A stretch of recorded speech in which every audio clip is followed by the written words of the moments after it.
An engineer challenged the billionaire CEO in front of everyone, and he hired her on the spot.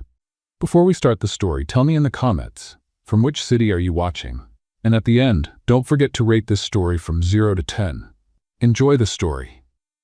The auditorium door slammed so loudly that 3 people in the first row turned at the same time. Avery Malone walked in looking like she had just escaped a storm, hair half undone, uneven breathing, backpack hanging from one shoulder. She hadn't planned a dramatic entrance. She had planned to arrive 30 minutes early, take a deep breath, rehearse in her head, and step on stage with dignity. But the subway was late. Coffee spilled inside her bag, and her dignity? Well, her dignity got stuck in the turnstile at Park Street Station. Now she stood there, frozen in the middle of the center aisle, while 200 people dressed like they had just stepped out of a bank commercial stared at her in complete silence. On stage, a man in a light gray suit was talking about disruptive innovation. With the same excitement as someone reading a medication label. He stopped mid-sentence, adjusted his glasses, and looked at Avery as if she had just interrupted a church service. "Excuse me, miss, but this is a private conference for—" "I know what it is," Avery cut in, climbing the side stairs to the stage before anyone could stop her. "Kensington Labs Annual Technology Conference. I worked here. Past tense, I worked." The man in the suit blinked 3 times in a row. "Security is—" "There's no need to call anyone," she said quickly, taking the microphone from his hand with zero delicacy. "I just need 2 minutes, maybe 3, depends on how much I can talk without breathing." The audience began to murmur. Someone let out a nervous laugh.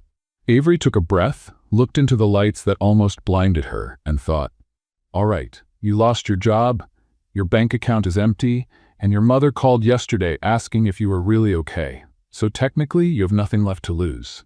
She opened her mouth and began. "My name is Avery Malone, and 3 weeks ago I was fired from this company for a mistake I didn't make. But everyone decided it was mine, because it's easier to blame the person who talks too fast than to actually investigate. And I know this sounds dramatic, but I promise I'm not being dramatic. I just wanted someone here, someone who matters, to know that the security failure in the app system wasn't caused by me. It was caused by an update that I warned about 3 times that it would break things, but nobody wanted to listen because I'm new, I'm a woman. And apparently when you talk fast, people think you're nervous instead of, I don't know, excited about what you do." She stopped, not because she wanted to, because she needed air. The audience was completely silent. At the back of the room, near the sound table, the technician tapped his microphone twice, checking if his equipment had accidentally switched to 3x speed. He looked at the colleague beside him and whispered a little too loudly, "Is her microphone broken, or is she really like that?" Someone laughed. Then another. And suddenly half the auditorium was trying not to laugh while Avery, red all the way to her hairline, continued. "I know you're laughing," she admitted, and for the first time her voice came out a little slower. "I always talk like this when I'm nervous. My mother says it sounds like someone pressed fast forward on my mouth.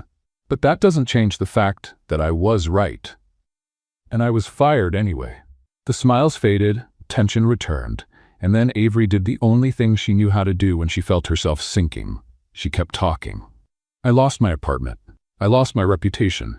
And I lost the chance to work at the one company I truly admired. So I came here today, in front of all of you, because if the billionaire CEO of Kensington Labs doesn't have the courage to hear the truth in person, then at least his entire audience will know that he hires wrong, fires wrong, and leads wrong." Silence. The kind of silence that hurts. Avery held the microphone with both hands, as if it were the only thing keeping her standing. She looked at the audience, at the shocked, curious, disapproving faces, and whispered the only sentence that truly mattered. "I just wanted someone to believe in me." And then, out of nowhere, someone started clapping. Slow, steady. Avery turned her head, trying to find the source. 3rd row. A man in a black cap, gray sweatshirt, and posture far too rigid for someone dressed so casually. He clapped with the same intensity of someone watching the most important speech of his life. And he was smiling. Not a polite smile. A smile of someone who had just witnessed something unexpected, something interesting, Something that completely broke the monotony of yet another corporate conference full of people pretending to care. Others started clapping too, quiet at first, then stronger, and suddenly half the room was standing. Avery blinked, completely lost. The man with the cap stood up. He slowly took it off, revealing dark, perfectly cut hair and a face she recognized the same moment her stomach dropped. Cole Kensington, the billionaire CEO she had just destroyed in public.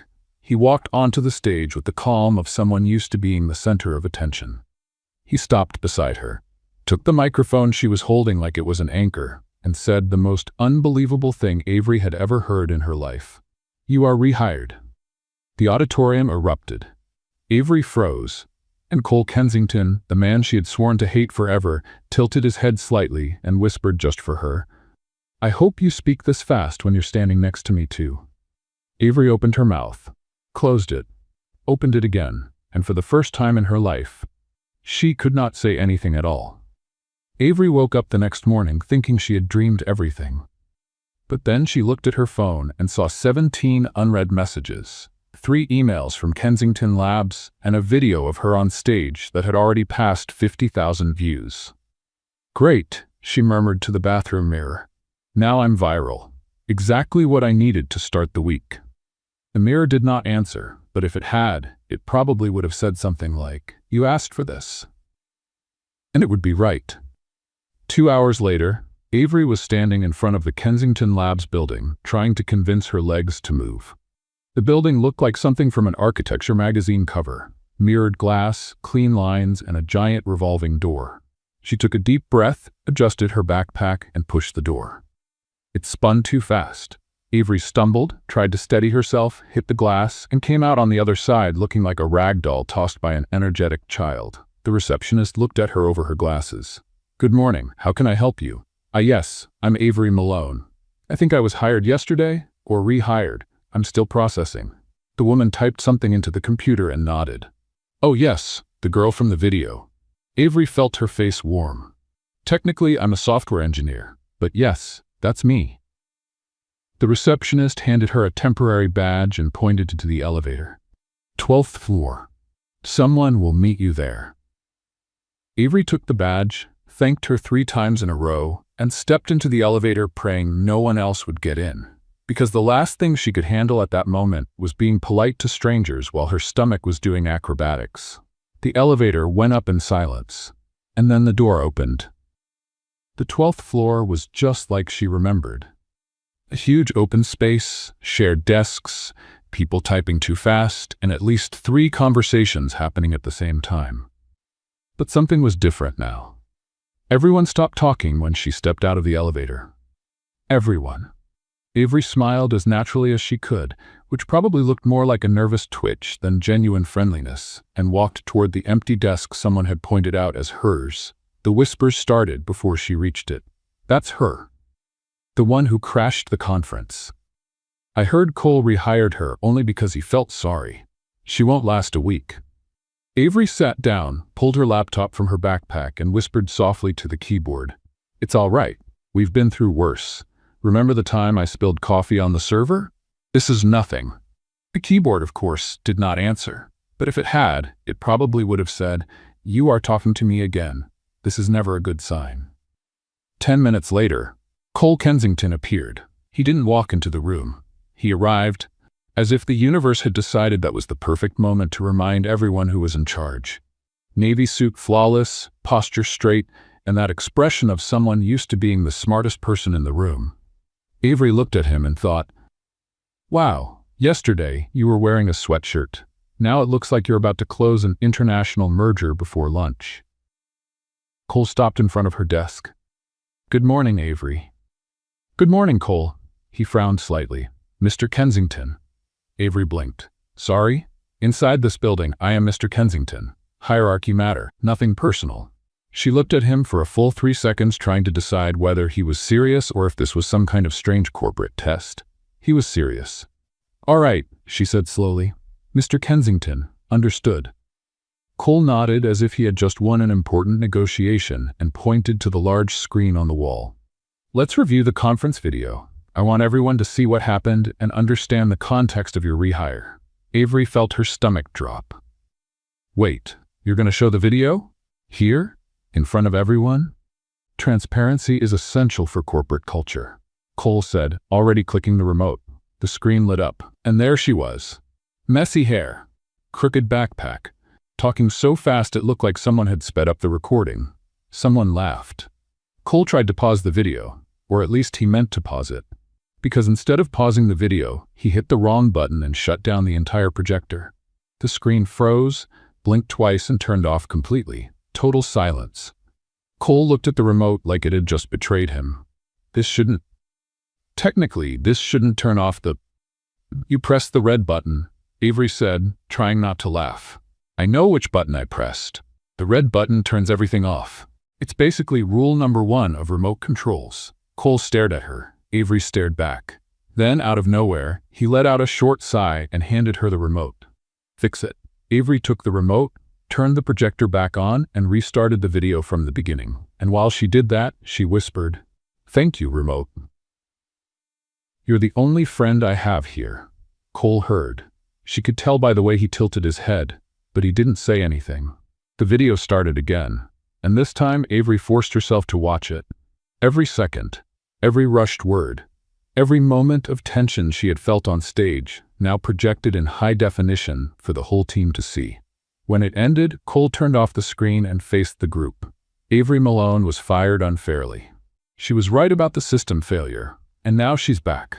I expect everyone to handle that with the professionalism the situation deserves. No applause, no smiles, but at least no one laughed. Cole left the room without looking back, and Avery stayed there, sitting, trying to decide if that had been a vote of confidence or just another corporate ego move. That's when she heard the voice. Cold, controlled, precise. "So you're the famous Avery Malone." Avery turned and saw, for the first time, Eleanor Kensington. Gray hair and a perfect bun, a beige suit that probably cost more than 3 months of rent, and a smile that didn't even reach close to her eyes. "I am," Avery said, standing slowly. Eleanor walked toward her with the calm of someone evaluating a risky investment. "Interesting," she said, and the word sounded like a verdict. "My son has the terrible habit of making impulsive decisions. I hope you're not one of them." Avery opened her mouth to answer, but Eleanor had already turned and walked away, leaving only the sound of her heels on the floor as proof she had been there. Avery sat down again, looked at the keyboard, and whispered, "I think I just met the villain of the story." The keyboard didn't answer. But this time, Avery was sure it agreed. Avery learned 3 important things during her first week back at work. First, the company coffee was far too good to be free, which probably meant there was some hidden clause about subsidized caffeine in her contract.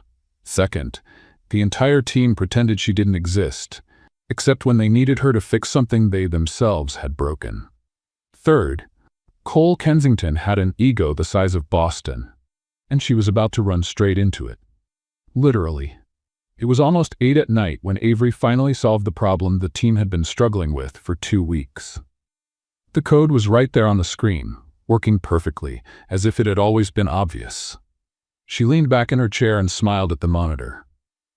"I love you. You know that, right? We make a great team." The monitor blinked once, as if agreeing.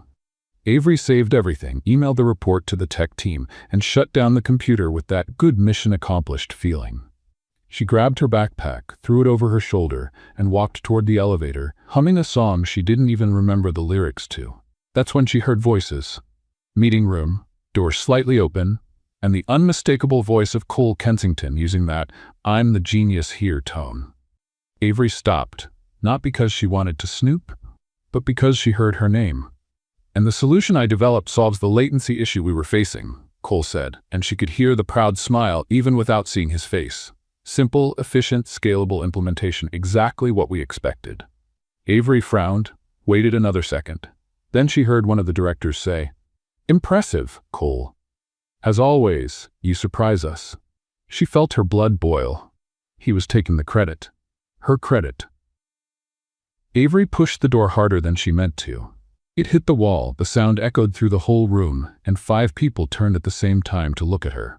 Cole was standing in front of a whiteboard filled with unreadable scribbles that looked more like a treasure map drawn by a 6-year-old.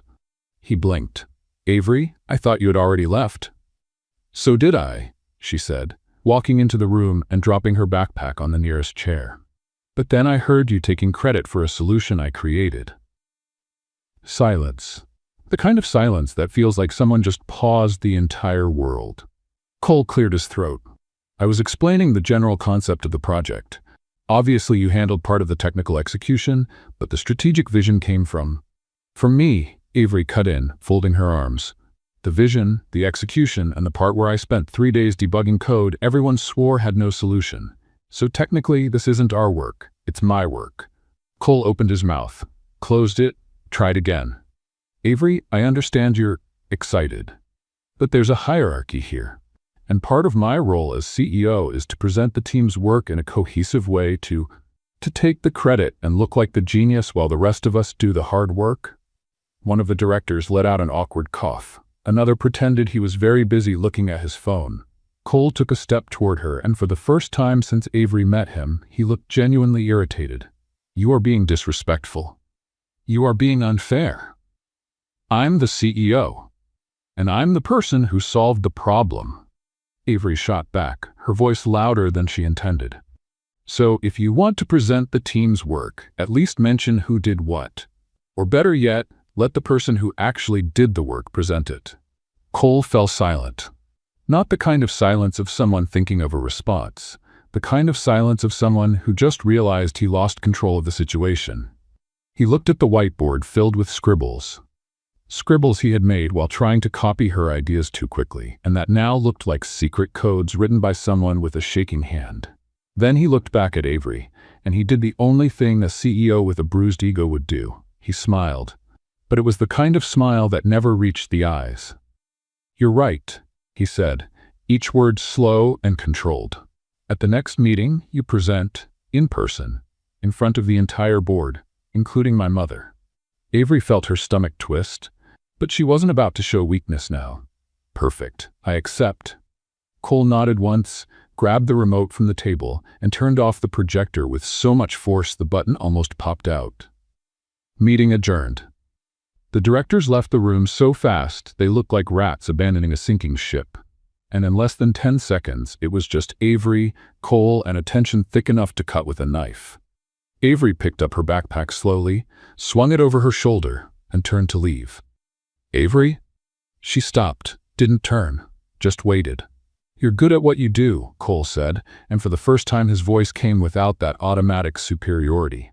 But you need to understand how things work here. Hierarchy exists for a reason. Avery turned her head just enough to look at him over her shoulder. And you need to understand that talent doesn't respect hierarchy, it respects recognition. Then she walked out, leaving Cole alone in the room, still holding the remote, as if it were the only thing keeping him from exploding. He looked at the whiteboard full of unreadable scribbles. Then at the door Avery had just walked through. And for the first time in his life, Cole Kensington wasn't sure if he was impressed or irritated. Maybe both. Across the hallway, hidden behind a glass column, Eleanor Kensington watched everything with the expression of someone who had just identified a potential threat.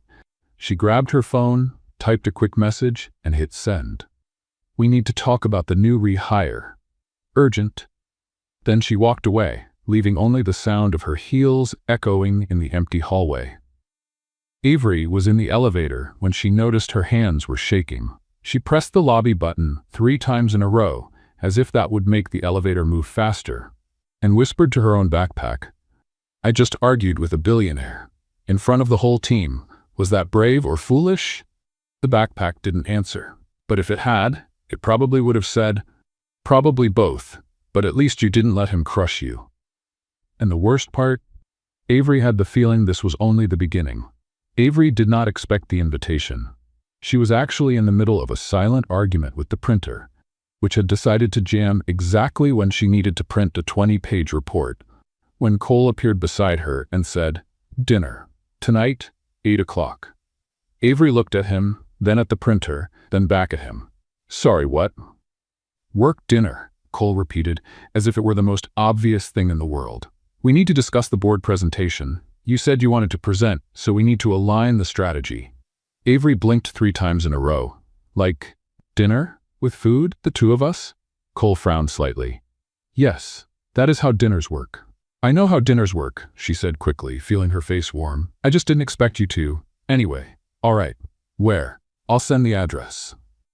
And then he walked away, leaving Avery alone with the still jammed printer and a strange feeling in her stomach that definitely was not hunger. She looked at the printer. Don't look at me like that. I don't know what just happened either. The printer did not answer. But if it had, it probably would have said, "Good luck. You will need it." At 8 o'clock that night, Avery was standing in front of a restaurant that looked like it had come straight out of a movie about wealthy people who never had to worry about an electricity bill. Glass everywhere, low lights, and a kind of elegant silence that made you afraid to breathe too loudly. She looked at her clothes, jeans, a simple black blouse, white sneakers that had seen better days, and thought, I should have gone home to change. But it was too late now. She went inside. Cole was already sitting at a table by the window, looking at his phone with the expression of someone solving international problems before the appetizer arrived. When he saw Avery, he put the phone away and stood up. You came. You thought I wouldn't? I thought you might change your mind. Avery pulled out the chair and sat down. I don't give up easily. I thought you had already noticed that. Cole smiled. It wasn't a big smile, but it was genuine. And that made Avery more nervous than she wanted to admit. The waiter appeared with the menus, and Avery grabbed hers too fast. So fast that she hit the waiter's arm, causing him to stumble slightly, drop his own menu on the floor, try to pick it up, and bump the table, making Cole's water glass wobble dangerously close to the edge. I'm sorry, Avery blurted, getting up quickly to help. I didn't see. I just grabbed the menu and... It's all right, miss, the waiter said, recovering with the professional calm of someone who had definitely seen worse. Avery sat again, red to the roots of her hair. Cole was trying not to laugh. Do you always cause this level of chaos, or is today a special day? It's usually worse, she admitted, but I'm holding back. They ordered their food. Avery chose the first thing she saw on the menu because she was too nervous to process French words. Cole ordered something that sounded complicated and expensive, and the waiter wrote everything down with the patience of someone who definitely received good tips. When they were alone again, Cole leaned slightly forward. So, the presentation. Right, the presentation. You have 3 minutes to convince the board that the solution is viable. Eleanor will be there, and she is not easy to impress. Avery picked up the napkin, started folding it without noticing, and said quickly, I know she doesn't like me. I noticed that on the first day, when she looked at me as if I were a very high-risk investment with probably no return. But I promise I know what I'm doing.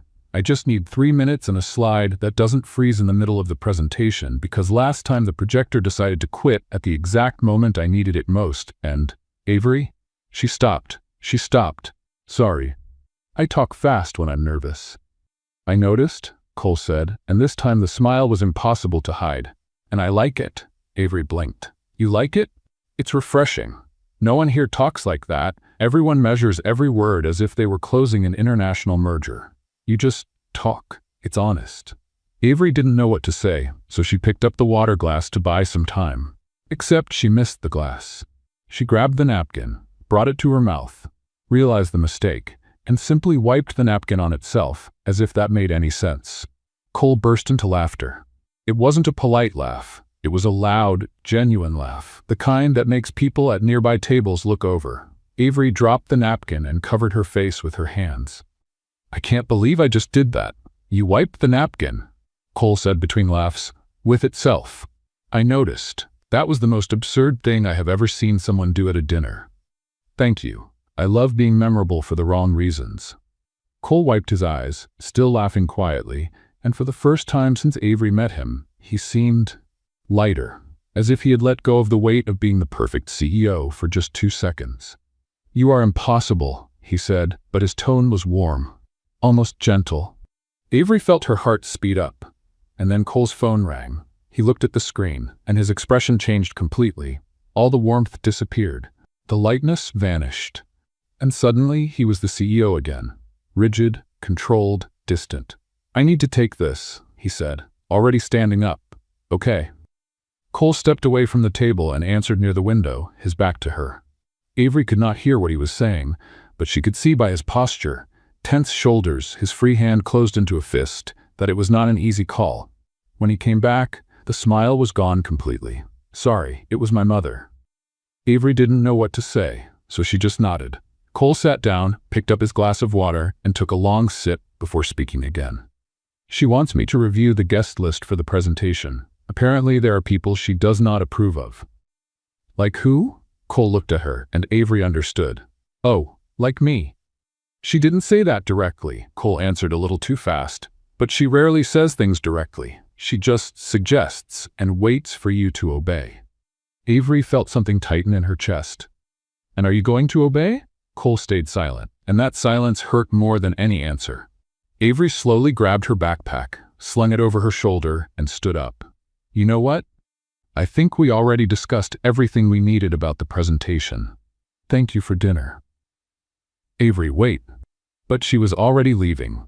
She walked through the glass door, through the elegant silence, through the dim lights, and only stopped when she reached the sidewalk and felt the cold night air on her face.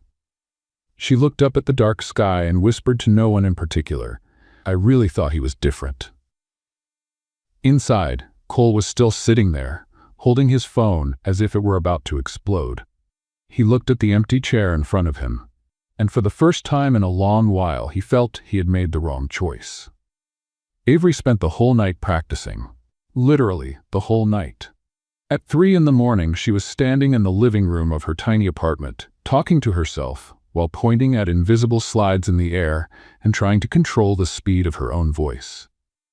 "Remember to breathe," she told the imaginary remote control. "You need to breathe between sentences. Normal people breathe. You can do it too."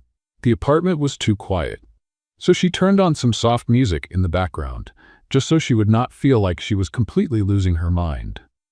At 6 in the morning, she gave up on trying to sleep, took a shower, picked the most professional outfit she had, a black blazer she bought on sale, dress pants that didn't wrinkle easily, low heels that at least would not make her trip, and looked at herself in the mirror. "You can do this," she told her reflection. "You've done this before. You survived the conference. You will survive this too." The reflection did not look very convinced, but it was too late to back out now. At 8:30, Avery was standing backstage in the main auditorium of Kensington Labs, holding the presentation click so tightly that her fingers were turning white. The auditorium was full. Not packed, but full enough for Avery to feel the weight of every pair of eyes that would soon be looking directly at her. Cole was in the front row, speaking quietly with one of the directors. He had not looked at her yet. Not even once. And 3 seats to his right, immaculate as always, sat Eleanor Kensington. Avery felt her stomach twist. Next presentation, Avery Malone with the System Latency Optimization Solution. This was the moment. Avery took a deep breath, adjusted her blazer, walked up the 3 steps to the stage, and made her way to the center. The lights were brighter than she remembered. She blinked twice, trying to adjust, and lifted the microphone. "Good morning.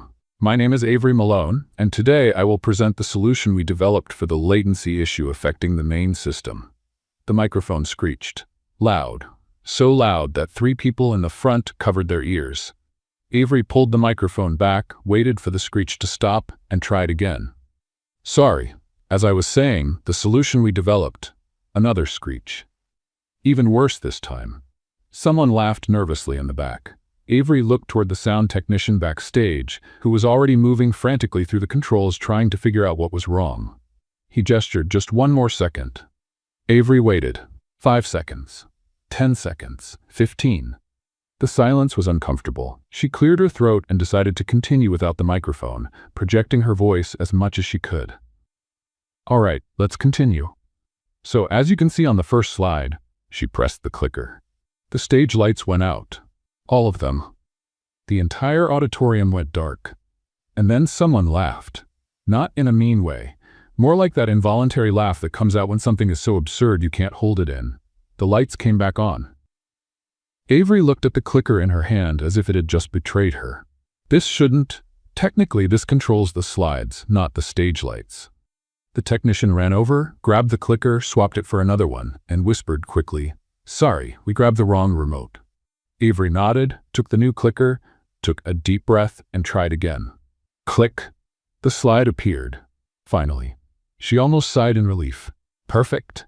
So as you can see here, the optimization involves 3 main processing layers that reduce response time by up to 40%, which means the system can handle a much larger volume of simultaneous requests without compromising overall performance. And she noticed she was talking too fast. She breathed, slowed down. "Sorry, I'll go slower." Click. Next slide. Except the slide froze halfway through. Half the image showed up. The other half stayed stuck on the previous screen. It looked like an old video game glitch. Someone laughed again. Avery closed her eyes for a second, counted to 3 in her head, and continued as if nothing had happened. Setting aside the visual part, the idea is this. We divide the processing into independent microservices, which allows each part of the system to work on its own without depending on the whole, creating resilience. And she looked at the audience. Most people were paying attention. But Eleanor was writing something down in a small notebook, with that expression of someone who was cataloging every mistake carefully to use later. Avery felt the nervousness rise again, and when she got nervous, she sped up.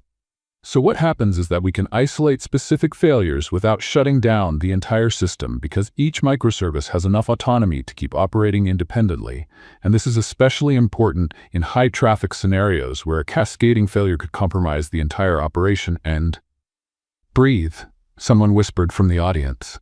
Avery stopped, breathed, felt her face warm.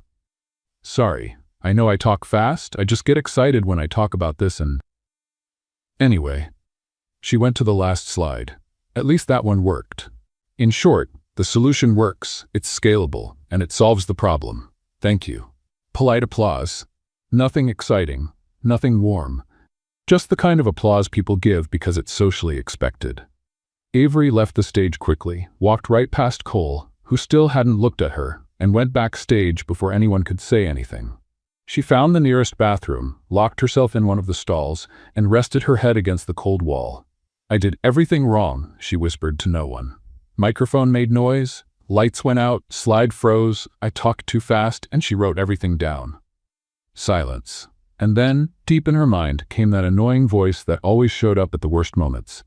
"You're not made for this. You will never be good enough for this place." Avery squeezed her eyes shut, trying to block the voice. But it was hard, because this time, she was almost believing it. Out in the auditorium, Eleanor closed her notebook slowly and leaned toward Cole. "Interesting presentation," she said, and her tone made it clear that interesting was not a compliment. "She has technical talent, but she is clearly not ready for this level of exposure." Cole didn't answer. Eleanor smiled. "Maybe it's time to reconsider this impulsive decision of yours." And then she stood up, smoothed her perfect skirt, and walked out, leaving Cole alone in the first row. He looked at the empty stage, at the lights still on, at the frozen slide still projected on the screen, and for the first time he wondered if he had put Avery in an impossible situation, or worse, if he had put her there knowing it would be impossible, and did nothing to stop it. Avery stayed in the bathroom for 20 minutes, not because she was crying. She didn't cry easily. But because she needed a place where no one could see her trying to pull herself together, while her mind replayed every second of that disastrous presentation on an endless loop. When she finally left, the hallway was empty. Most people had already gone back to their desks, probably talking about the girl who turned off the stage lights, or the one who talks too fast. She tightened her hand on her backpack strap and walked toward the elevator. That was when she heard footsteps behind her. "Avery." She recognized the voice immediately. "Cole." Avery stopped, but didn't turn around. She just closed her eyes for a moment, took a deep breath, and tried to look less defeated than she felt. "I already finished the presentation," she said, still facing away. "If you came to give feedback, you can send it by email." "I didn't come to give feedback." "Then what do you want?" Silence. Avery turned, and for the first time since she met Cole Kensington, he looked uncomfortable. Not in the arrogant way he usually did when someone challenged him, but genuinely unsure of what to say. He was holding a cup of water. "I thought you might need this," he said, offering it to her. Avery looked at the cup, then at him, then back at the cup. "Really? You talked a lot.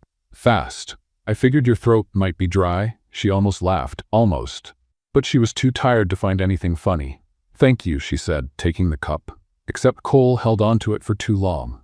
And when Avery pulled, he let go too quickly. The cup slipped, fell. Water splashed on the floor, on his shoe, on the hem of her pants. They both froze. Cole started, already bending down to pick up the cup. "I'm sorry, I didn't."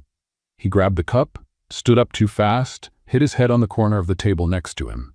"Ow, that hurt." Avery blinked, still processing. Cole rubbed his forehead, trying to look composed, and held out the empty cup as if that still made sense. "I can get another one." "Cole? Really, I'll be right back with—" "Cole, stop." He stopped, and for the first time he looked directly at her. Not with that CEO posture of someone who knows all the answers, but like someone who clearly had no idea what he was doing. Avery crossed her arms. "Why are you here?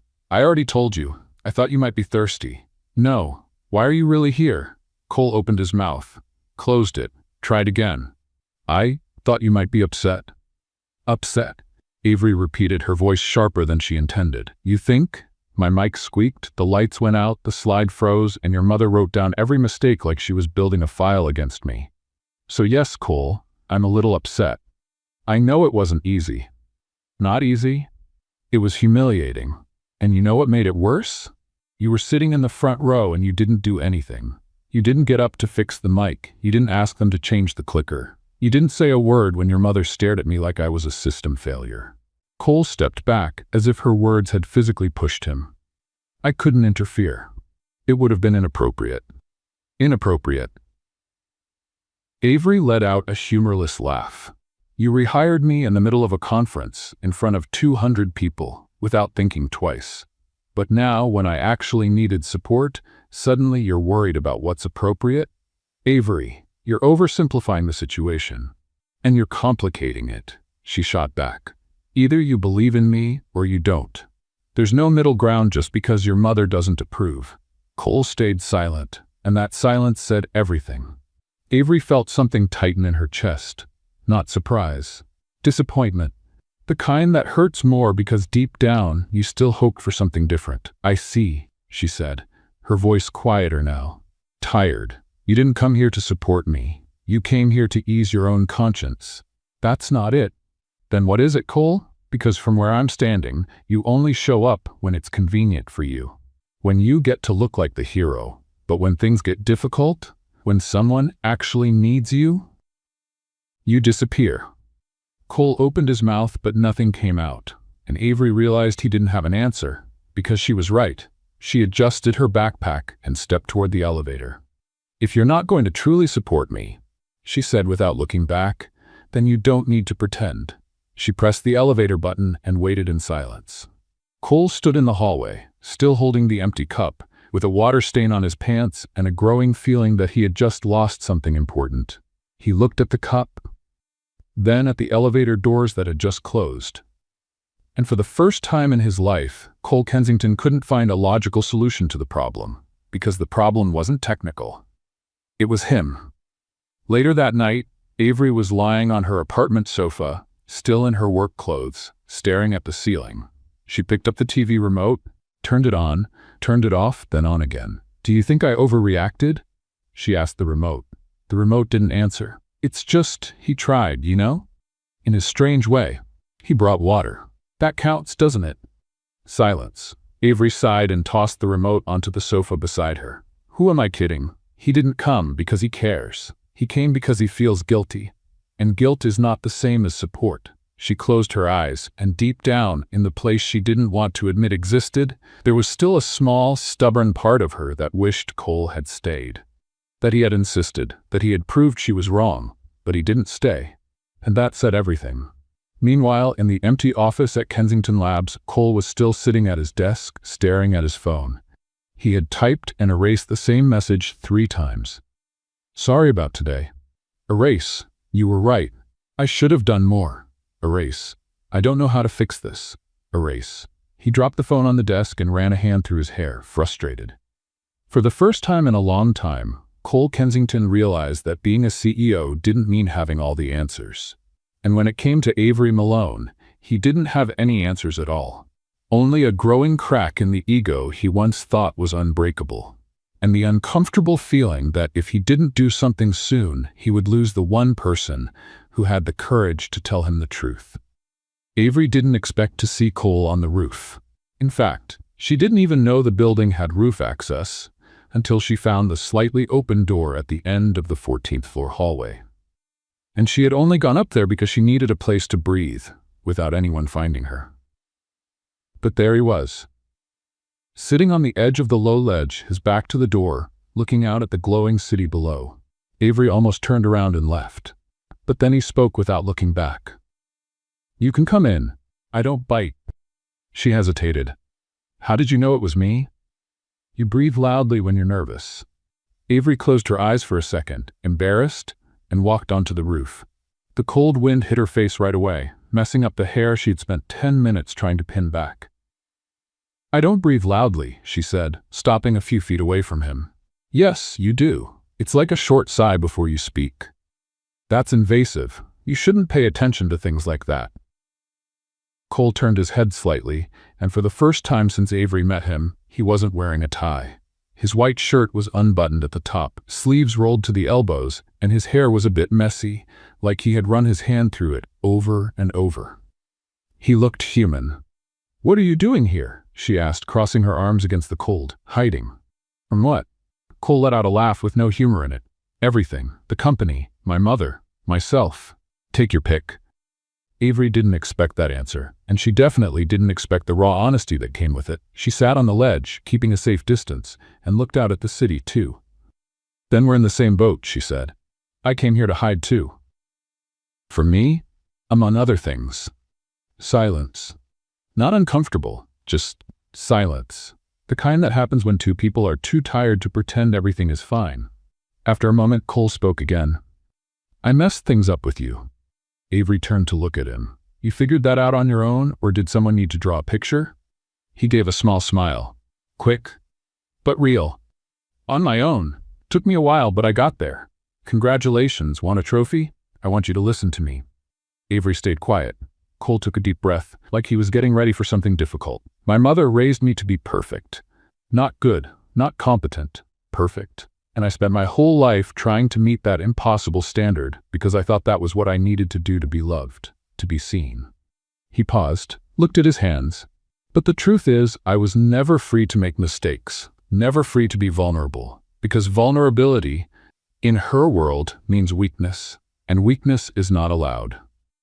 Avery felt something tighten in her chest. "Cole, and then you showed up," he continued, turning to look directly at her. "You who talk too fast, who drop things, who turn off stage lights by accident. You who are completely imperfect and still braver than anyone I know, and I don't know how to handle that." Avery swallowed. "Handle what?" "The fact that you make me want to be different, not perfect, just real." The wind moved between them, and Avery felt her heart speed up for reasons that had nothing to do with nerves. "You are real," she said softly. "You just forgot how to show it." Cole let out a short laugh, but this time there was sadness in it. "My mother wouldn't agree with you. She doesn't have to live your life, but she controls a big part of it." Avery turned fully toward him, and this time the distance between them felt smaller than before. "Then stop letting her." Cole looked at her like he had just heard something both ridiculous and completely obvious. "You make it sound simple."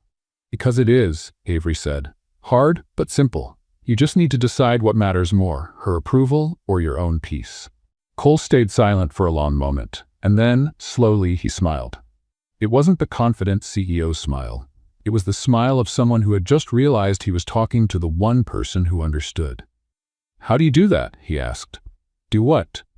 "Say exactly what I need to hear, without sounding like you are judging me." Avery shrugged. "Natural talent or trauma? Probably both." Cole laughed. Loud, genuine, the kind of laugh that would turn heads if anyone else were there. And Avery realized she liked that sound. Liked it a lot. "You should laugh more," she said before she could stop herself. Cole stopped laughing, but the smile stayed. "Only when you are around." And suddenly the air grew heavier. Not in a bad way. In the kind of way that makes your heart beat faster and your mind go into full alert. Cole leaned slightly toward her, not much, just enough for Avery to notice the distance between them getting smaller. "Avery," he said, his voice lower, softer. "Yes, I can?" He didn't finish the sentence, but he didn't need to, because Avery knew exactly what he was asking, and she wanted to say yes. But then, out of nowhere, her mind panicked. And when Avery panicked, she did the only thing she knew how to do: talk fast. "Did you know the rooftop has an amazing view? And I had never come up here before, and technically I didn't even know we could, because no one ever told me we had access. And now I am thinking there are probably cameras here, so if we do anything, everyone will see, and I really don't want to go viral again, because last time was embarrassing enough." And Cole was laughing. Again. But this time he was laughing at her. Not in a cruel way, in a warm way. As if he thought her confusion was the most endearing thing in the world. "You are nervous," he said. "I'm not. You mentioned security cameras in the middle of a romantic moment." Avery froze. "Wait, that was a romantic moment?" "It was," Cole replied, still smiling, "until you brought up corporate surveillance." Avery covered her face with her hands. "I ruined everything." "You didn't." "I did." "Avery, look at me." She lowered her hands slowly. Cole was closer now. Close enough that she could feel his warmth even with the cold wind around them. "You didn't ruin anything," he said. "You just are you. And I like that." Avery felt her face heat up. "You like it? More than I should." And then he leaned in again, slowly, giving her time to pull away if she wanted, but she didn't want to. She closed her eyes and then, ring. Cole's phone rang, loud, sharp, impossible to ignore. They both froze. Cole closed his eyes, clearly frustrated, and pulled the phone from his pocket. The name on the screen flashed in big letters. "Mom." Avery let out a humorless laugh. "Of course." Cole looked at the phone, then at Avery, then back at the phone, and then did something she didn't expect. He declined the call and put the phone back in his pocket. "She can wait," he said. Avery blinked, surprised. "Really? Really?" And for the first time since they met, Avery believed him, completely. Avery should have realized something was wrong when Eleanor asked to see her in the private office. Not in the meeting room, not in the open space. In her office. The one with the heavy wooden door, thick carpet that muffled any sound, and a desk so large it looked more like a barricade than a piece of furniture. Avery knocked at 9 in the morning, holding a coffee mug like a shield. "Come in." Eleanor's voice came from inside, cold and precise. Avery entered. Eleanor was sitting behind the desk, hands folded, perfect posture. She did not smile. She did not nod. She only made a brief gesture toward the chair in front of her. Avery sat, and immediately felt as if she were being judged by an invisible court. "Thank you for coming," Eleanor began, her tone polite enough to be insincere. "I would like to discuss your performance over the last few weeks." Avery gripped the mug tighter. "Of course." Eleanor opened a thin folder on the desk and started turning the pages slowly, as if reviewing evidence in a trial. "You were rehired in an unconventional way. My son has the unfortunate habit of making impulsive decisions, but I believe that, with time, you would prove you deserve to be here." Avery felt her stomach tighten. "I worked hard. I solved the latency problem. I created solutions no one else could." "Yes," Eleanor agreed, but her tone did not change. "Technically, you are competent. But technical skill is not enough to succeed in this company. You need to understand hierarchy, protocol, and, above all, know when not to draw unnecessary attention." Avery blinked. "Unnecessary attention?" Eleanor closed the folder slowly. "You walked into a conference. You caused a scene. You went viral in videos that are still online. And since you arrived here, you have been a constant source of distraction." "Distraction," Avery repeated, feeling her voice come out sharper. "I distract people by solving problems no one else could solve?" "You distract my son," Eleanor said, and for the first time her tone became cutting. "And that, Miss Malone, is a problem I cannot tolerate." Avery stayed quiet, because suddenly everything made sense. It was not about the job. It never was. It was about Cole. "I'm not here to distract anyone," Avery said slowly, trying to stay calm. "I'm here to do my job." "And you will be welcome to continue doing that," Eleanor replied, opening a drawer and taking out a thick envelope. "In another company, we prepared a generous separation offer, 3 months of salary, a letter of recommendation, and complete discretion about the reasons for your departure. She slid the envelope across the table. Avery looked at it as if it might explode. You're firing me. I am offering a smooth transition, Eleanor corrected. For everyone's benefit. For your benefit, Avery shot back, feeling anger rise. Because you cannot stand the thought that your son might be interested in someone you did not approve first. Eleanor tilted her head slightly, and the smile that appeared on her face was cold. My son will marry someone worthy of the Kensington name, someone with pedigree, education, connections, not an engineer who can barely make a presentation without turning off the stage lights. Avery felt like she had been hit, not because Eleanor was wrong about the presentation, but because she used it as a weapon, as proof that Avery was not good enough. And the worst part, a small, cruel part of Avery almost believed it. She looked at the envelope, then at Eleanor, then back at the envelope, and then did the only thing that made sense. She stood up. I'm not going to take your money, she said, and her voice came out firm now, controlled.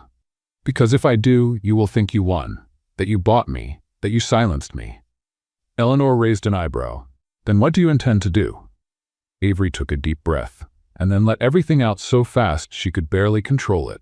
I'm leaving with my dignity intact, because I don't need your approval to know I'm good at what I do, and maybe I turned off the stage lights and talked too fast, but at least I'm real, I'm honest, and I don't spend my whole life trying to control everyone around me just because I'm afraid they will notice that I'm human too. And she stopped, breathed. Eleanor was watching her with an expression Avery couldn't read. Are you finished? Eleanor asked. No, Avery said. One more thing. She opened her backpack, took out the temporary badge, and placed it on the table. And then, from the bottom of the bag, she took something she didn't even remember she had been carrying since the first day. The microphone. That microphone. The one from the conference. She had grabbed it by accident when she left the stage that day and never returned it. Avery set the microphone next to the badge and looked directly at Eleanor. You can keep this too. I don't need it anymore. And then she turned and walked out, without looking back, without hesitating, without giving Eleanor the satisfaction of seeing her break. But when she reached the hallway, her legs were shaking. She leaned against the wall, took 3 deep breaths, and whispered to her backpack, I just quit. I really just did that. The backpack did not answer, but if it had, it would probably have said, you did the right thing, even if it hurts. Avery started walking toward the elevator, and that was when she saw Cole. He was leaving a meeting, laughing at something someone had said, completely unaware that her world had just fallen apart. He looked at her, and the smile disappeared, because he saw it. He saw it in her eyes, in her posture, in the way she held the backpack strap as if it were the only thing keeping her upright. Avery, he said, already walking toward her. What happened? She shook her head. It doesn't matter. It does matter. You are. I quit, she cut in, her voice tired now. Not angry, just tired. Your mother gave me a choice, take money to leave quietly or leave with nothing. I chose the second. Cole froze. She did what? You heard me? Avery, I didn't know. I swear I didn't. I know, she interrupted. I know you didn't know, but I also know you were never going to be able to defend me against her. Not truly. Because at the end of the day, she will always have more power over you than I do. Cole opened his mouth, but nothing came out. Because he knew she was right. Avery stepped toward the elevator. It was good while it lasted, she said softly. And then she stepped inside. Cole stood in the hallway, watching the doors close. And for the first time in his life, he had no words. No plans, no solutions. Only the crushing weight of realizing he had let the one person who truly mattered walk away.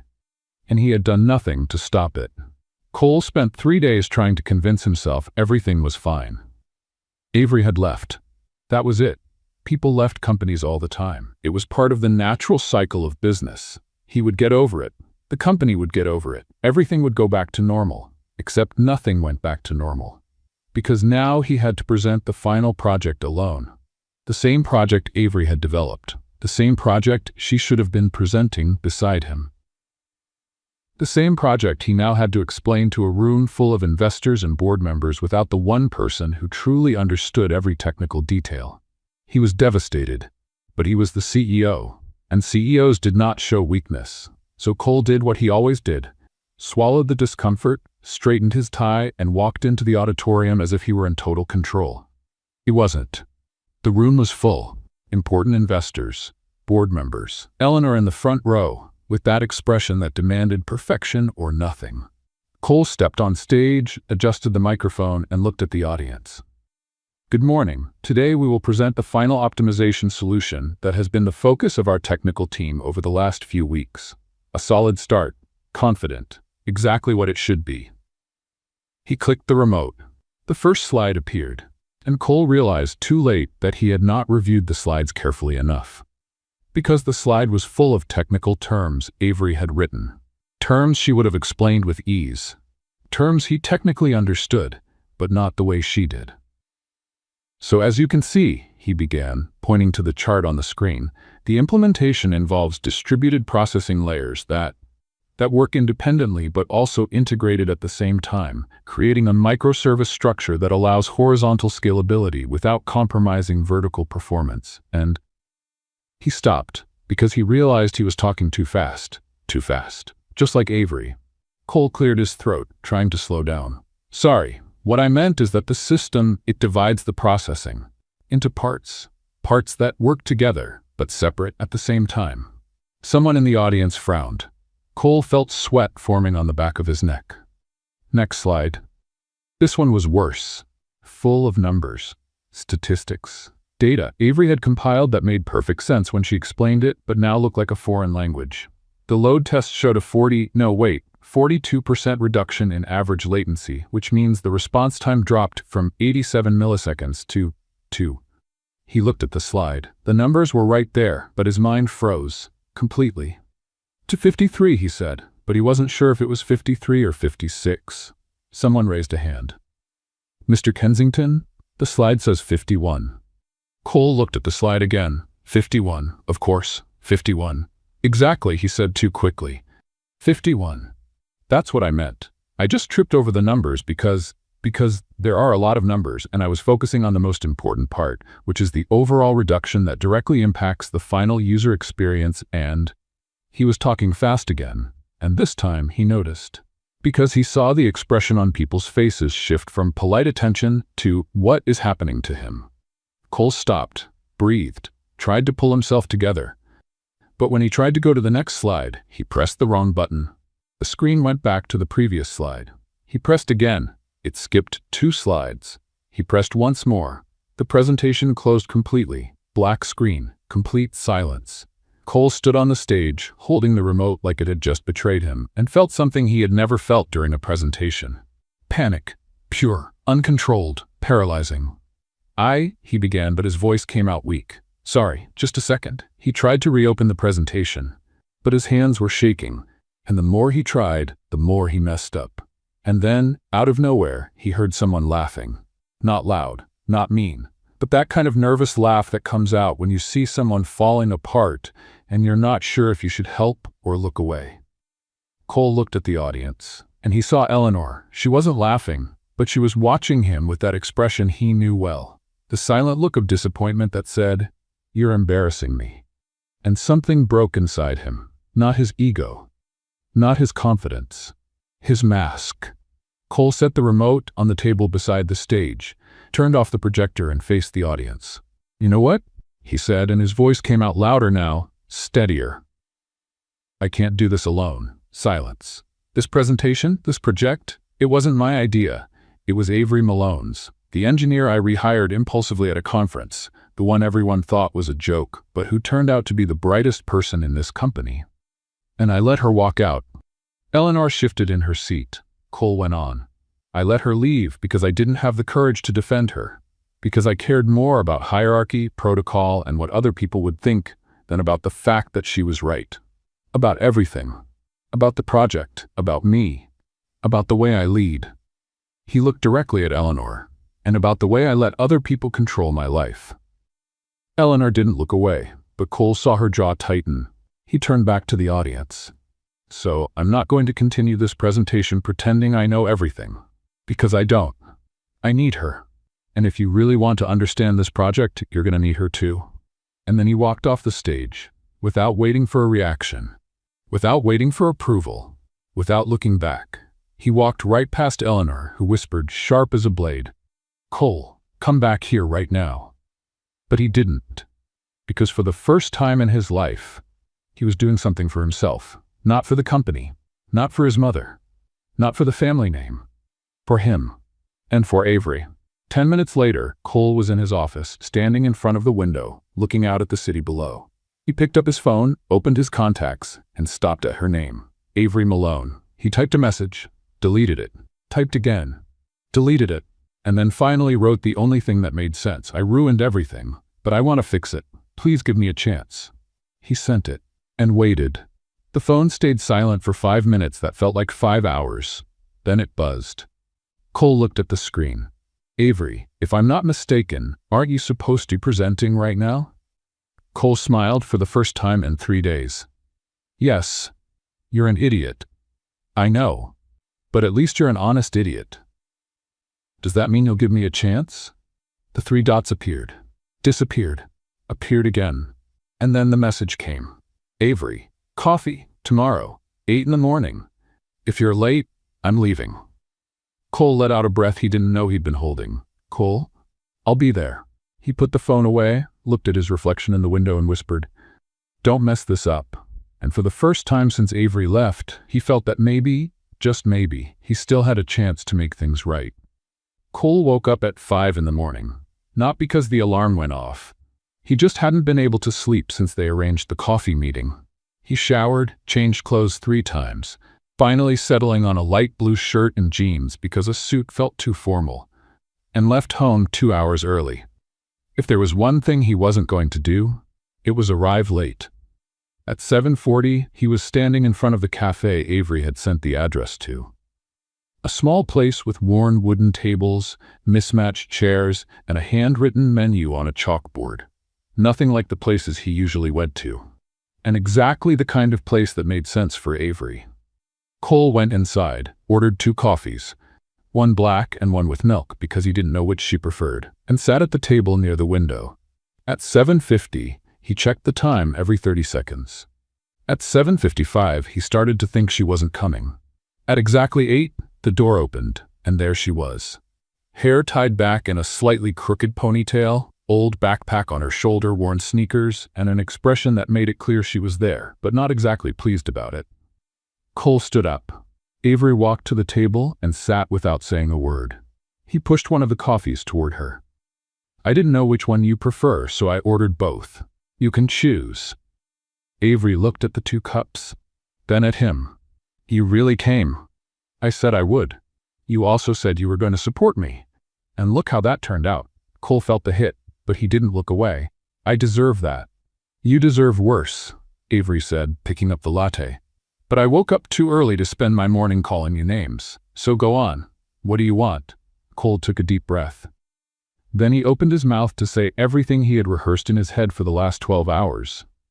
But what came out was, "I messed everything up, and I know I messed everything up, and I don't know how to fix it, but I need to try because you are the best thing that happened to that company, and I was foolish to let my mother decide what was best for me when the only person who should be deciding is me, and..." He stopped, breathed. Avery was looking at him with an expression he couldn't read.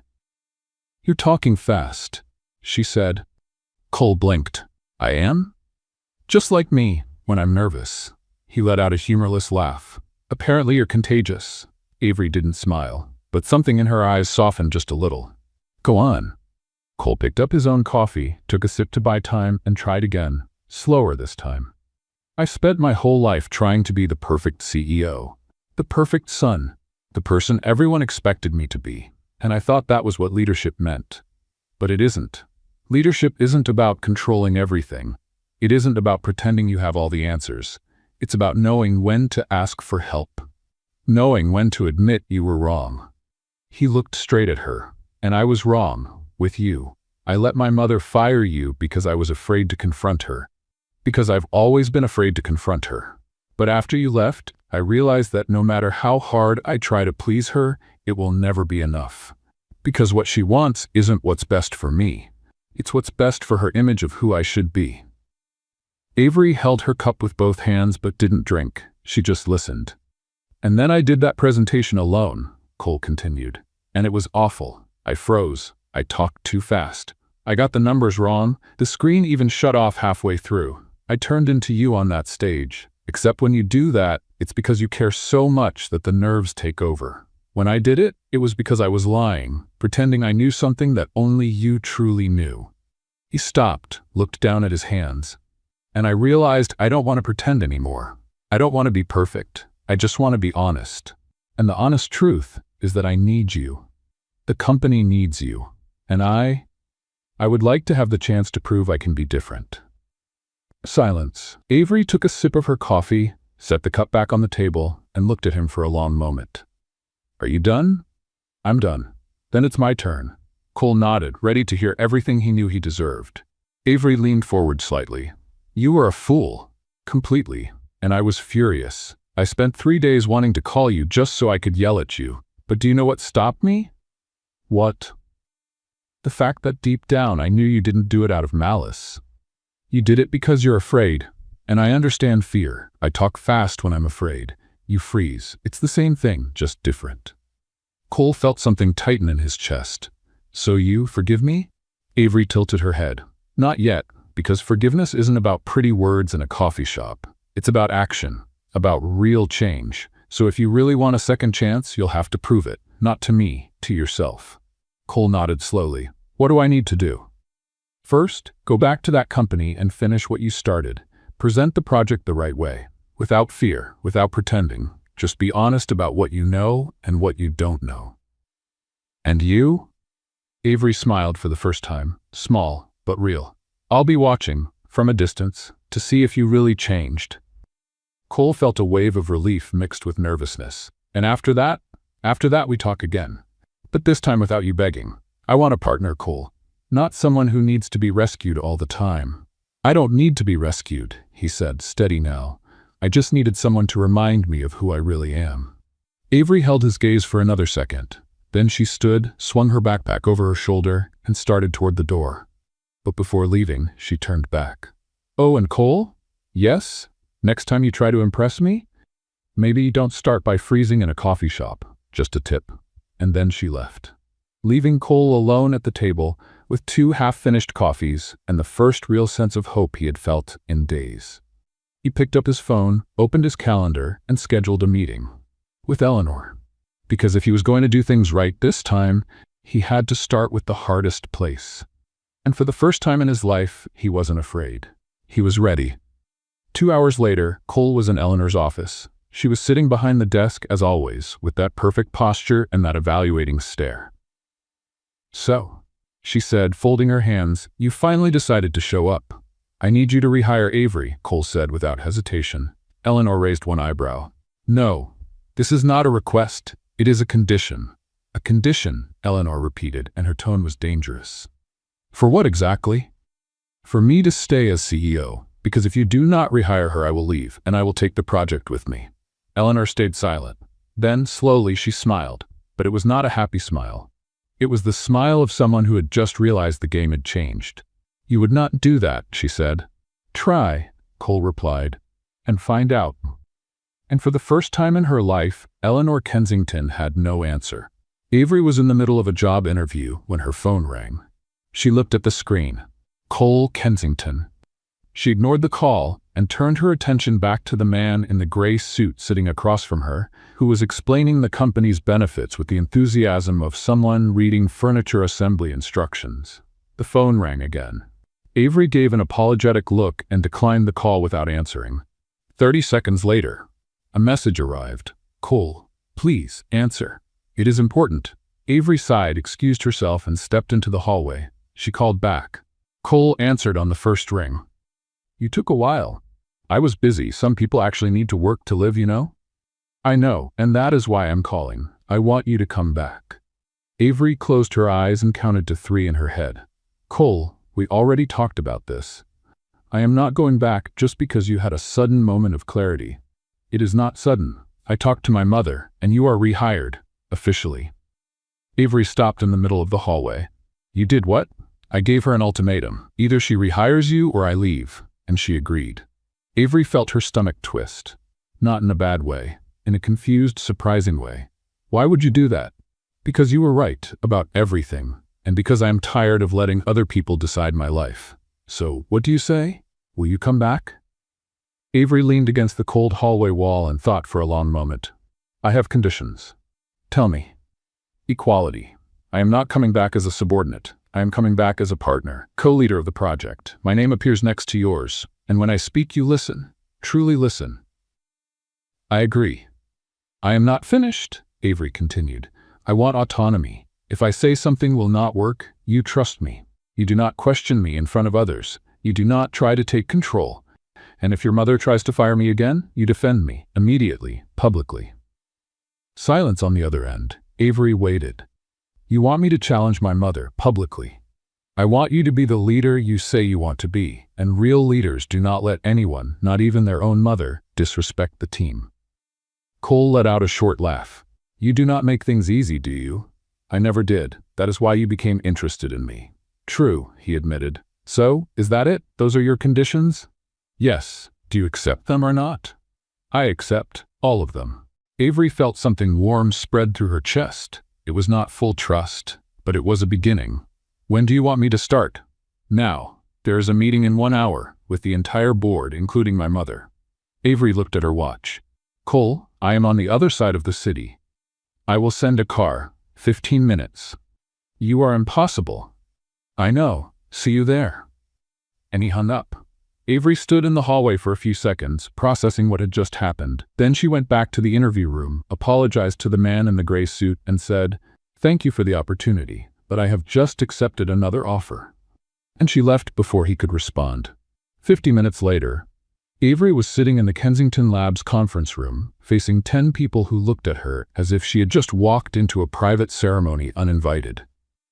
Eleanor sat at the head of the table, with that neutral expression that revealed nothing. Cole was beside Avery. Not at the end of the table, beside her. Thank you all for coming, Cole began. I know this was last minute, but we need to realign a few things about the project before the final presentation. One of the directors leaned forward. Realign how? Avery Malone will co-lead the project with me. Starting now, all technical decisions go through her, and her name will appear on all official materials next to mine. Silence.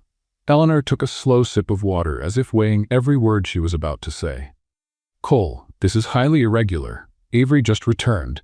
It does not make sense to give her this responsibility without a transition period. It makes perfect sense. Cole replied, firm. Because she already did the work, I only need to make sure she receives the credit. Avery looked at him, and for the first time she believed completely in what he was saying. Eleanor opened her mouth to respond, but Cole raised his hand. Mother, with all due respect, this decision is not yours, it's mine, and I've already made it. The tension in the room became so heavy it felt like it could be cut with a knife. And then Avery, who had stayed quiet until now, decided it was time to speak. May I say something? Cole nodded. Avery turned to Eleanor. I know you don't like me, and that's fine. I don't need you to like me, but I do need you to respect my work, because I'm good at what I do, and if you give me a real chance without trying to undermine me, I'll prove it. Eleanor held her gaze for a long moment, and then, surprisingly, she nodded. Very well. Show me. And with that, the meeting began. Avery opened her laptop, projected the slides on the screen, and started talking. Fast, as always, but this time, no one laughed, because it was clear she knew exactly what she was talking about. She explained every technical detail, every strategic decision, every performance metric. And while she spoke, Cole tried to take notes. Tried, because she talked so fast his pen could barely keep up. He scribbled one word, then another, then something that looked more like a symbol than actual writing. Avery looked at his paper and stopped mid-sentence. Cole, you're scribbling again. He looked at his notes and let out a laugh. Yes, sorry, I'm trying to keep up, but you talk very fast. I know, Avery said, and for the first time she smiled during the meeting. Do you want me to slow down? No, keep going. I'll pretend I understood everything later. The whole room laughed. Even Eleanor. It was a brief smile, almost invisible, but it was there. And Avery realized that, for the first time, she wasn't being judged, she was being heard. When the meeting ended, the board left the room satisfied. Eleanor was the last one to leave, and before stepping through the door, she stopped beside Cole. "You made the right choice," she said quietly, and then she left. Cole stood there for a second, processing. Avery crossed her arms and smiled. "Did she just give you approval?" "I think so," Cole replied, still a little shocked. "Is that good?" "It's great. It means you finally grew up." Cole turned to her. "I didn't grow up alone." "I know." They stayed silent for a moment, looking at each other. And then Cole said the thing that had been stuck in his throat since she walked into the room. "Thank you for coming back, for believing in me when I didn't believe in myself." Avery shrugged, trying to look casual. "Someone had to do it, and apparently I'm too optimistic for my own good." Cole smiled. "Optimistic? That's one way to say stubborn. I prefer determined. You are impossible, and you love that." Cole didn't argue, because it was true. The annual Kensington Labs event was always big, but this year felt bigger. Maybe because there were more people, maybe because there were more important investors, or maybe because Avery was backstage trying not to get sick from nerves while adjusting her blazer for the 10th time. "Are you okay?" Cole appeared beside her, already perfect in his black suit. "Great," Avery lied. "Just mentally reviewing all possible ways I could ruin this." "You won't ruin anything." "I turned off the stage lights once. One time, Cole. People don't forget." He smiled. "I forgot." "You're lying." "I am. But it was funny. And you survived. You always survive." Avery took a deep breath, trying to believe him. Out in the auditorium, the room was full. Avery could hear the buzz of conversations, the sound of chairs being filled, the sound technician testing the microphone, and then the presenter's voice echoed through the space. "Ladies and gentlemen, please welcome the CEO of Kensington Labs, Cole Kensington." Applause. Cole looked at Avery one last time. "Do you trust me? You've been giving me reasons to trust you lately. Then keep trusting me. Just a few more minutes." And then he walked out, leaving Avery alone backstage, holding her stomach as if that would keep it from twisting. Cole stepped onto the stage with his usual confidence, but there was something different. Something lighter. As if he had finally dropped a weight he had been carrying for years. He stopped at the center of the stage and looked at the audience. "Good evening. Thank you all for being here. I know you're waiting for the presentation of the project that has been the company's focus in recent months, and I promise we'll get there. But first, I need to say something." He paused, and Avery, standing backstage, felt her heart race.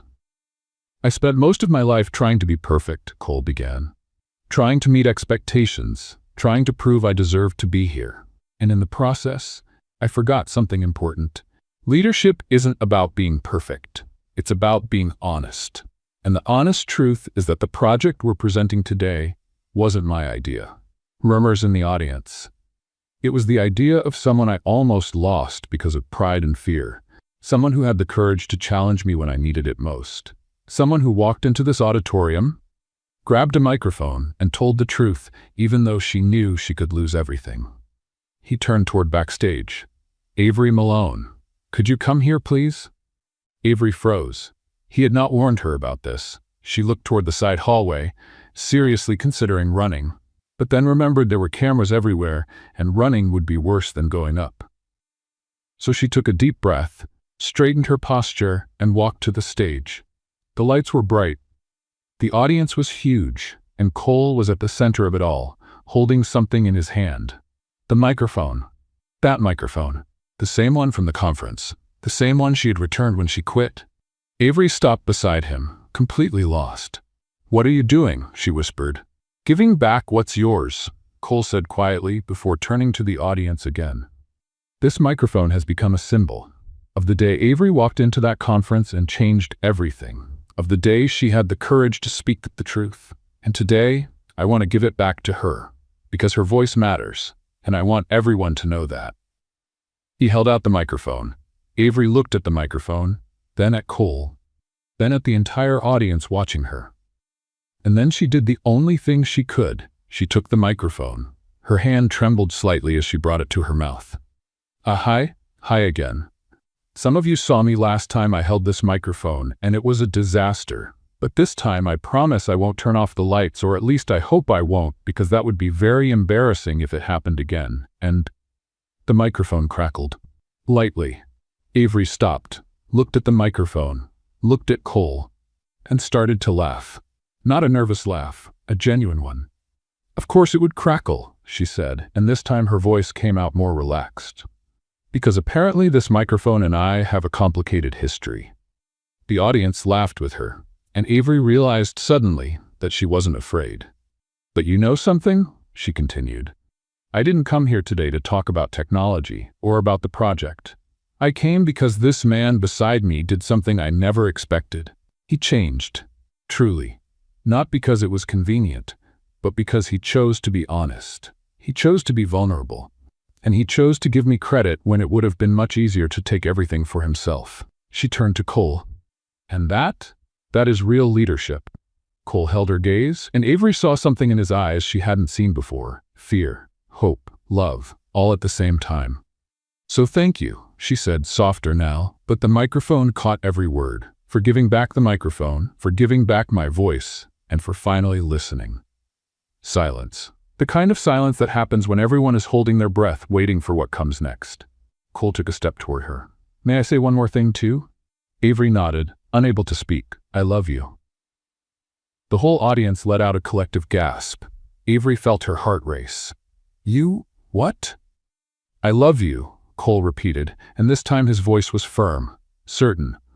"I've loved you since the day you walked into that conference and crushed my ego in 30 seconds. I love you because you are brave, brilliant, impossible, and completely imperfect, and I don't want to pretend this doesn't matter anymore." Avery opened her mouth, closed it, tried again. "You're doing this in front of everyone." "I know. This is unbelievable. I know that too." Avery looked at the audience, then back at Cole, and then did the only thing that made sense. She let the microphone fall into his hand, and she kissed him. The auditorium erupted. Applause, cheers, someone whistled, someone laughed loudly. But Avery didn't hear any of it, because all that mattered was that Cole was kissing her back, one hand on her waist, and the other still holding that ridiculous microphone that had started everything. When they finally pulled apart, Avery rested her forehead against his and whispered, "You're impossible." "I know," Cole said, smiling. "But you love that." "Unfortunately, yes," he laughed, and then he lifted the microphone to his mouth one last time. "Ladies and gentlemen, the co-lead of the project, Avery Malone," and the audience applauded again. But this time, it wasn't just out of politeness. It was genuine, warm, deserved. Avery looked at the audience, then at Cole, then at the microphone he was still holding, and she thought, so this is what it feels like when everything finally works out. 3 months later, Avery was sitting on the rooftop of the building, looking at the glowing city below. Cole showed up beside her with 2 cups of coffee. "I thought you might need this." "You and your coffee cups," Avery said, taking one. "I hope you don't drop it this time." "No promises." They stayed quiet for a moment, just enjoying the view. Then Cole spoke. "So, wedding in 6 months. Are you having second thoughts?" Avery looked at the ring on her finger, simple, discreet, perfect, and smiled. "Second thoughts? About saying yes to the guy who rehired me in the middle of a conference, indirectly fired me, froze on stage, and declared his love publicly with a microphone that squeaks? When you put it that way, it sounds worse than it really was. It was exactly like that," Cole laughed. "And even so, you said yes." "I did, because apparently I like complications." He kissed her forehead. "Good to know, because I definitely am one." Avery rested her head on his shoulder and whispered to the city below. "I'm glad everything went wrong in the beginning, because without that, nothing would have gone right in the end." And somewhere down below, a microphone squeaked. And that's how the story of Avery and Cole ends. The engineer who talked too fast, and the CEO who needed to learn how to listen. But before you go, I have a question for you. What did you think about Cole's transformation? Do you think he truly changed, or did he just do the bare minimum to win Avery back? Share your thoughts in the comments. I read all of them, and I love knowing what you think. And since you're here, on a scale from 0 to 10, what rating would you give this story? Was it an emotional 10, a fun 8, or maybe you have some constructive feedback? Tell us. Oh, and if you enjoyed this romantic comedy filled with squeaky microphones, falling egos, and cinematic kisses, don't forget to subscribe to the channel and turn on notifications so you don't miss more stories like this. Because there's a lot more coming.